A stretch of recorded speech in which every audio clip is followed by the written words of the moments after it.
The maps I've been showing on this channel are hiding a terrible secret.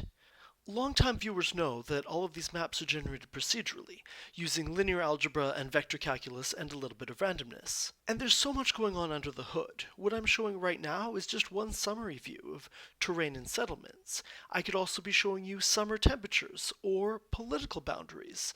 But all of this conceals a shameful truth. So far, all of these settlements have horrible generic placeholder names. They have climates and resources and histories and all of those other attributes, but they're effectively nameless. This isn't just true of settlements, it's true of everything on the map.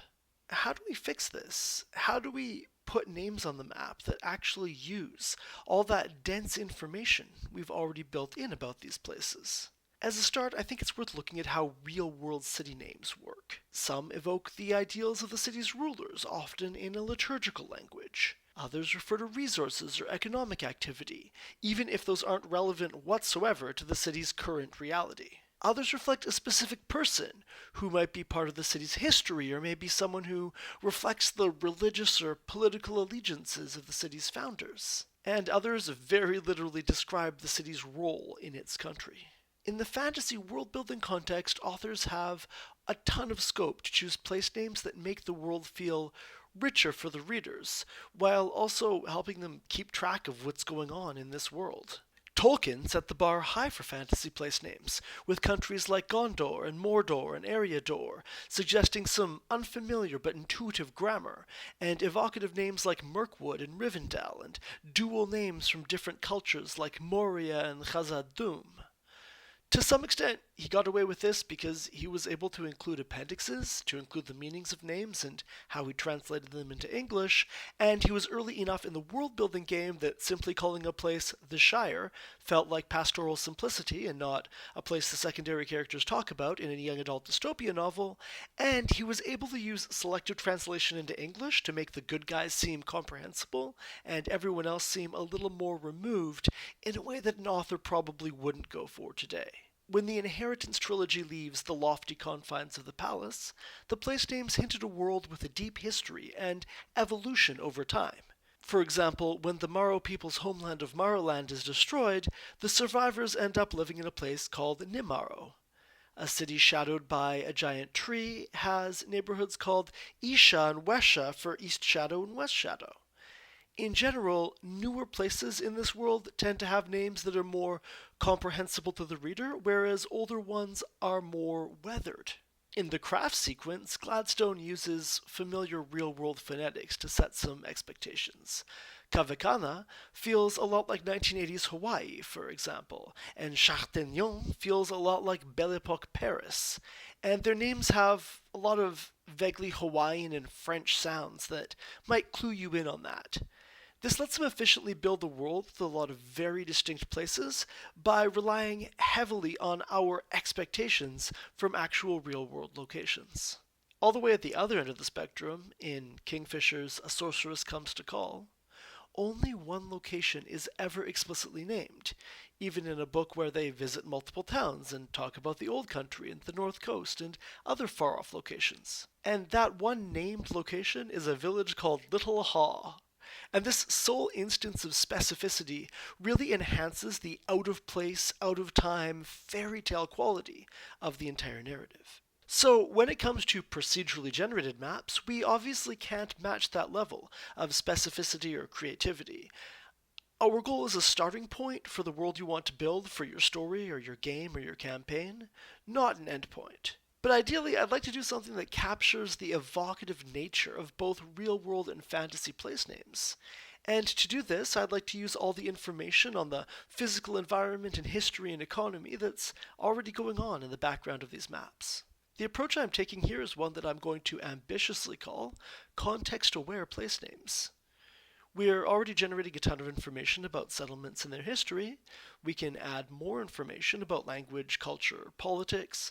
This lets us procedurally generate place names via Python code and linear algebra that reflect the attributes of the settlements we're naming. In this video, I'm going to get started on names that reflect the settlement's physical geography, economic prospects, and political status, The rest of this is going to need to wait for future videos because this is fairly ambitious. Welcome back to Multiversal Map Room. This week, we're going to start giving names to places. How do we start generating evocative and interesting names that take context into account? As a first step, let's start thinking about all the ways we can describe settlements that might influence their naming. For example, we're already tagging settlements as ancient or holy, and you might think that those places would have names that reflect their venerated status. Let's also say that settlements located where a river empties into the ocean are more likely to be ports, and therefore more likely to have nautical names. And a settlement's environment might influence how it's named, so let's include some information about climate and geography as well. And we can keep going like this. The software that generates these maps is already tracking a lot of these quantities in the background, so it's pretty much no extra work to bring them to the surface for name generation. Here are the 20 descriptors we'll be using as a first pass towards naming settlements. And you might be looking at this list and thinking of a bunch of other ways I could be tagging the settlements based on everything I'm already simulating to produce these maps. And you'd be right. Here's a bunch of the other descriptors I thought about using. Ultimately, for this video, I limited the scope to 20. As we'll see in a few minutes, adding more descriptors to the settlements means a lot more work to set this all up. Anyway, while I was putting this video together, I was wondering how often the settlements I was generating actually got tagged with these 20 descriptors. So I generated 100 maps, and I tracked the share of settlements that got tagged with each of these 20 descriptors. 100 maps means 5,630 settlements, so this is a big enough sample to really see the full spread. Here are the shares of all settlements tagged with each of the descriptors across all 5,630 settlements in these 100 maps. As you can see, the share of settlements tagged as capitals is quite high because each isolated standalone settlement is effectively the capital of its own city-state. I defined several of these descriptors as the top 10% or bottom 10% of settlements, which is why so many are clustered right around 10%. Holy cities are really rare. So rare that most maps don't even have one. I might want to revisit that in the future. Here are the shares of settlements tagged with each number of descriptors. As you can see, most settlements currently only get tagged with 1 or 2 descriptors, and some get tagged with none. A very small number get tagged with 8 or 9. This is about what you'd expect, given that there are 20 in total, and some of them are opposites of each other. Here are the most common combinations of 2 or more descriptors that settlements are getting tagged with. As you can see, no one combination is particularly common, and I think that's a good sign that we're producing a range of different types of settlements. It's also a reminder that we'd like our name generation to allow for settlements to be multiple things at once. And as a side note, here's what was going on with some of the settlements that got tagged with many different descriptors. Each of these only happened once in 100 maps and over 5,600 settlements, so obviously none of this is representative. But these all look like pretty interesting places to set a fantasy story, right? Once we have this list of 20 descriptors, we want to use these to inform name generation. And we're going to be doing that using these descriptors to set weights for randomly choosing the words that will end up in the place names. Like, if a settlement has a lot of mines in its extraction radius, words like iron and coal might be more likely to show up in its name, and so we want iron and coal to have higher weights. And descriptors should stack, so if a place is both cold and high elevation, we want the weight on frost to be even higher. We're going to accomplish this with a little linear algebra. Specifically, we're going to build a matrix where every entry is the strength of the relationship between one of our 20 descriptors and one of the words that can show up in place names. Then, multiplying our vector of descriptors for a settlement by this big matrix is going to give us a vector of weights for the word list, and choosing words randomly according to those weights is going to give us place names that, hopefully, match the attributes of the places. For example, as we mentioned previously, frost has a large correlation with a place being cold or high elevation. So we probably want large numbers in the corresponding cells of the matrix. And dawn has a medium correlation with the settlement facing east, and a small correlation with the settlement being ancient or holy, so let's update the matrix accordingly. And the word blood has a small correlation with the settlement having a lot of arcane sources, but maybe a medium correlation with the settlement having low habitability. So, how do we actually populate this big matrix? Well, unfortunately, that has been the longest and most tedious part of this project so far. I made a list of hundreds of words and tagged each of them with these 20 settlement descriptors. Unlike previous parts of the project where we were trying to get maps that look intuitively visually correct, the best way to specify how words like crow or silver or port could show up in the name of a settlement is sitting down and explicitly specifying them one by one. At this point, we have some pretty decent word lists, at least for English language names.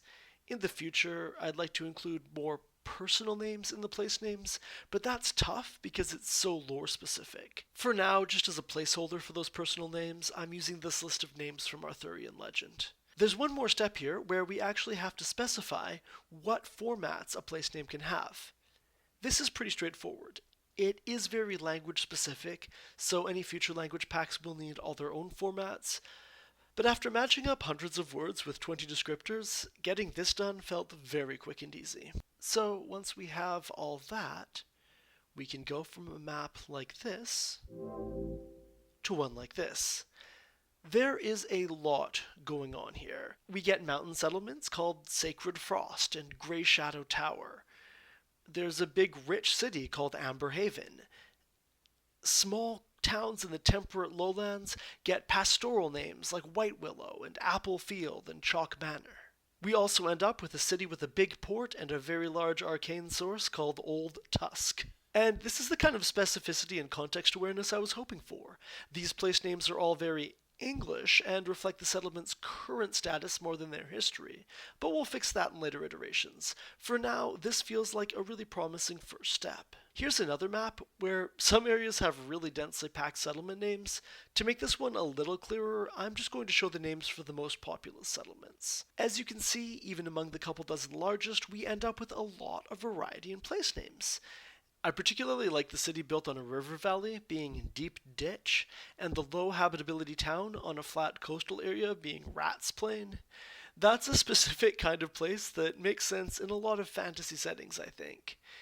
Meanwhile, the ancient mining town that's been continuously inhabited for many eras is Copper Heath, which is a very different kind of place than Deep Ditch. Because this map ended up with a lot of separate polities, we have a lot of places named for their status as royal capitals.